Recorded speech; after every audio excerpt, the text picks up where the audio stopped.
కన్యాకుమారి చూడడానికే కాదు, చాలా బాగుంటుంది. ఇక్కడ 3 సముద్రాలు కూడా కలుస్తాయన్నమాట. ఇటు మధ్యలో మీకు కనిపిస్తున్న దగ్గరికి షిప్పులు కానీ పడవల్లో వెళ్ళొచ్చు.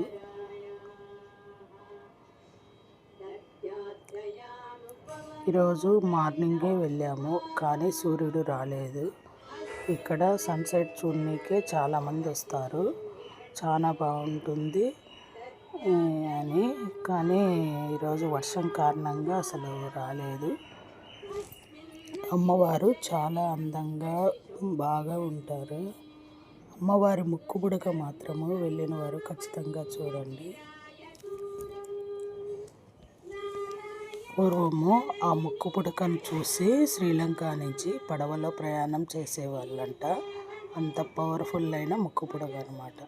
చూడండి సన్సెట్ కోసం అందరూ ఎలా వచ్చారో, కానీ సూర్యుడు మాత్రం రాలేదు. ఇక్కడ రూమ్స్ కానీ అన్నీ చాలా బాగున్నాయి. గుడికి దగ్గరలో ఉంటుంది. ఈ కనిపిస్తున్నదే గుడి అనమాట. సముద్రం పక్కనే గుడిగానే ఉంటుంది.